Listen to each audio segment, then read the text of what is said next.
Bonjour, je vous retrouve aujourd'hui pour une vidéo concernant les allergies. Vous avez certainement remarqué que j'ai un peu changé, mes cheveux ont changé. Je vais vous expliquer ce qui s'est passé. L'an dernier, je me suis retrouvée, j'avais les cheveux très longs, je me suis retrouvée avec des boutons partout dans les cheveux, le visage tout rouge ou très rose. Je ne comprenais pas ce qui m'arrivait, étant une grande allergique, j'avais peur de faire un œdème de Quincke. Je suis donc allée voir un dermatologue que je ne recommanderais pas. Ce dermatologue m'a dit, écoutez, il faut faire un shampoing, il y a des shampoings qui existent pour ça, je n'ai pas le shampoing, là, je ne veux pas y toucher parce que je suis très allergique. Il me dit, vous faites ce shampoing ou vous rasez le crâne. Je lui dis, mais docteur, je ne peux pas faire ce shampoing, je suis allergique à tellement de substances médicamenteuses et autres, si je fais ce shampoing, pour moi c'est l'œdème de Quincke et l'hôpital dans le meilleur des cas. Dans ce cas-là, il me dit, vous rasez les cheveux. Le soir venu, je prends la tondeuse et je me rase les cheveux. Je ne vous montrerai pas la photo, je ne veux même pas me souvenir de cela. Je rappelle ce dermatologue le lendemain, je lui dis, docteur, voilà, je me suis rasé les cheveux, qu'est-ce que je fais maintenant? Il me dit, maintenant vous faites le shampoing. C'est tout de même extraordinaire. Si je fais ce shampoing, je fais un œdème de Quincke, donc c'est impossible pour moi. Comment donc ai-je procédé pour me débarrasser de ma dermite séboréique? Tout d'abord, j'explique ce dont il s'agit. Une dermite ou dermatite séboréique, c'est un excès de sébum qui peut donner effectivement des boutons partout sur le crâne. Ça peut descendre jusque dans le cou, aller dans les oreilles, autour des oreilles. C'est vraiment désagréable et très peu esthétique. Ça n'est pas quelque chose qui s'attrape, ça n'est pas non plus dangereux, mais ça, je l'ai su au bout de plusieurs semaines de recherche sur Internet, sur des sites en français, mais également beaucoup sur des sites en anglais. J'ai donc, pendant de très nombreuses semaines, ou mois même, essayé de voir comment je pouvais me débarrasser de cette dermite séboréique. Et j'ai trouvé. Vous trouverez vous aussi en cherchant sur Internet, mais bon, étant là, ayant eu ce problème, je vous explique comment j'ai fait. En Inde, il faut vous procurer des sels de la mer morte. On en trouve en magasin bio, souvent. Ça se présente comme ça, il y a différentes présentations. Ça ressemble, c'est du... Je vous montre quand même. Voilà à quoi ça ressemble. C'est assez, un peu gras en fait d'aspect. Voilà ce que vous allez faire pour vous débarrasser de la dermite séboréique. Vous allez mélanger ces sels avec un tout petit peu d'eau. Attention, il ne faut pas que le sel fonde. À la limite, ne mettez pas d'eau si jamais le sel va fondre. Il faut que ça reste rugueux. Et vous allez vous enduire le crâne de ce sel.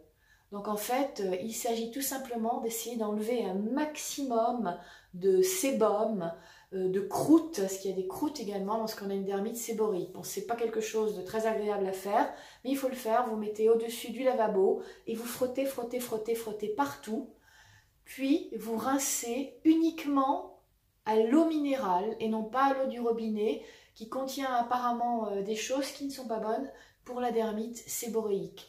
Donc ça, c'est la première étape. Elle ne va pas passer comme ça. Mais ça, c'est la première étape. La seconde étape, vous allez en magasin bio ou ailleurs et vous achetez du vinaigre de cidre non pasteurisé, 5% d'acidité. J'insiste sur celui-ci, c'est ce qui est conseillé. Le vinaigre de cidre a des propriétés antiseptiques et également va permettre de réguler le sébum du cuir chevelu. Attention, on ne va pas l'appliquer sur notre crâne pur. On va le mélanger avec de l'eau minérale, j'insiste encore. Voilà ma bouteille, elle était pleine au départ, évidemment. Donc vous allez mettre en gros 30% de vinaigre pour 1 litre d'eau minérale.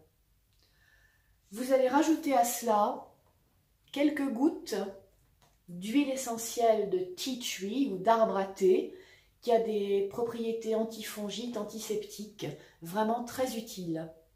Je ne suis pas allergique à ce produit, je le précise. Attention par contre, si vous êtes allergique, à bien tester auparavant. Vous testez à l'endroit, au creux de votre coude, vous mettez une goutte et vous mettez un sparadrap, vous attendez 72 heures. S'il n'y a pas trop de rougeur, si ça semble correct, vous pouvez utiliser ce produit.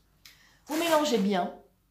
Et là, vous allez vous enduire le crâne de vinaigre de cidre, mélangé donc à l'eau minérale et à l'huile de tea tree. Et vous allez attendre au départ 20 à 30 minutes. Ne vous inquiétez pas, ça ne pique pas, ça ne brûle pas spécialement. Ça ne fait rien de spécial, si ce n'est en fait briller les cheveux. Ça fait du bien aux cheveux, ça les fortifie. Au bout de cette demi-heure, vous rincez. Vous pouvez rincer à l'eau du robinet. Et vous ne mettez absolument rien d'autre sur vos cheveux, c'est-à-dire aucun produit hydratant, rien du tout. Vous vous laissez comme ça.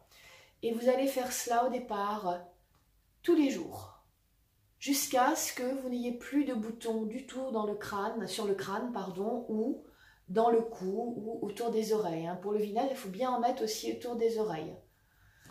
Lorsque la dermite séborréique va être contrôlée, vous n'aurez plus de boutons, ou très peu, mais de temps en temps, vous allez sentir que vos cheveux sont assez gras. Donc là, il va falloir reprendre le vinaigre de cidre mélangé avec l'eau minérale et l'huile de tea tree 3 fois par semaine. Et puis petit à petit, vous allez pouvoir espacer à 2 fois par semaine et 1 fois par semaine. Personnellement, je continue à 1 ou 2 fois par semaine et ma dermite séborréique est totalement partie. Vraiment, par précaution, je continue parce que je n'ai pas envie que ça revienne. D'autre part, le vinaigre de cidre fait vraiment du bien aux cheveux. Autre chose, la rosacée dont j'ai parlé. Je suis allée voir un autre dermatologue, mais presque un produit, là aussi, j'avais peur de faire une allergie. Je l'ai quand même essayé un petit peu, ça ne faisait strictement rien à part me brûler. Pour avoir un visage net, sans boutons et sans rosacée, on reprend tout simplement nos sels de la mer morte. C'est vraiment un produit incroyable, je n'y croyais pas du tout au départ, et vraiment ça marche très très bien. Alors là, comment est-ce qu'on fait? Eh bien, on va reproduire l'eau de mer, c'est-à-dire qu'il nous faut à peu près 30 à 35 grammes de sel de la mer morte et le reste sera de l'eau minérale. Donc vous reproduisez 1 litre d'eau de mer avec des sels de la mer morte, donc 30 à 35 grammes. Vous mélangez bien et là vous enduisez le visage avec un gant comme vous voulez de cette eau au sel de la mer morte, donc tout simplement de l'eau de mer reconstituée. Si votre dermite séborréique ou la rosacée atteint les oreilles, moi personnellement j'utilise plus souvent en fait les sels de la mer morte autour de mes oreilles, dans mes oreilles.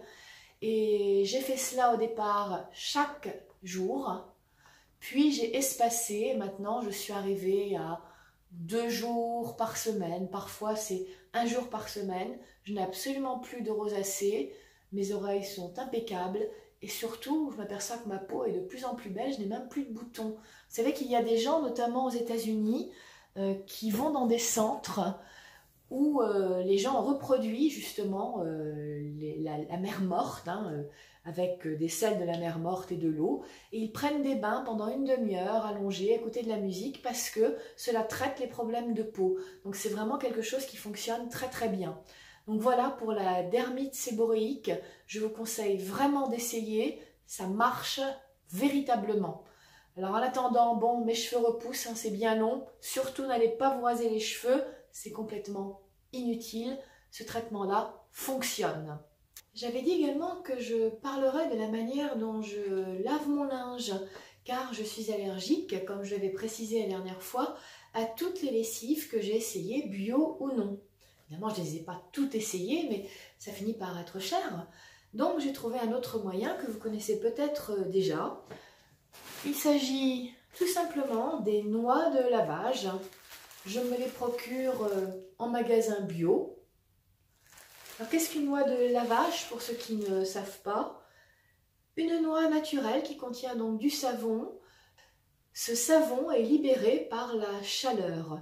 Donc, comment est-ce qu'on fait pour faire son linge avec des noix de lavage? Il y a des petites poches qui sont livrées avec. Ils disent de mettre souvent une poche avec le linge. Personnellement, j'en mets 2 ou 3. Ça se présente comme ça. Donc, vous mettez en fait les noix de lavage dedans, puis vous fermez bien. Pour que ça sente bon, il suffit de rajouter des huiles essentielles directement sur la petite poche. Moi, je mets 6 gouttes à peu près comme ça. Et puis, vous mettez la poche avec votre linge. Et je vous assure que votre linge ressort impeccable, extrêmement doux par rapport à une lessive traditionnelle au passage. Donc, ça n'abîme pas du tout le linge. Si vous souhaitez que ce soit encore plus doux, vous pouvez rajouter dans l'eau de rinçage du vinaigre blanc et pourquoi pas un peu de bicarbonate de soude. Ça permet également de bien nettoyer la machine à laver. Donc voilà pour le linge. Nous nous retrouverons avec d'autres trucs et astuces pour les allergiques très bientôt. Là, je suis désolée, hein, j'ai eu la grippe, donc je suis un petit peu en retard. Mais je souhaitais aujourd'hui vraiment parler de la dermite séborrhéique, de la rosacée, et puis de ce petit truc quand même pour le linge qui est bien utile. À très bientôt donc. Au revoir.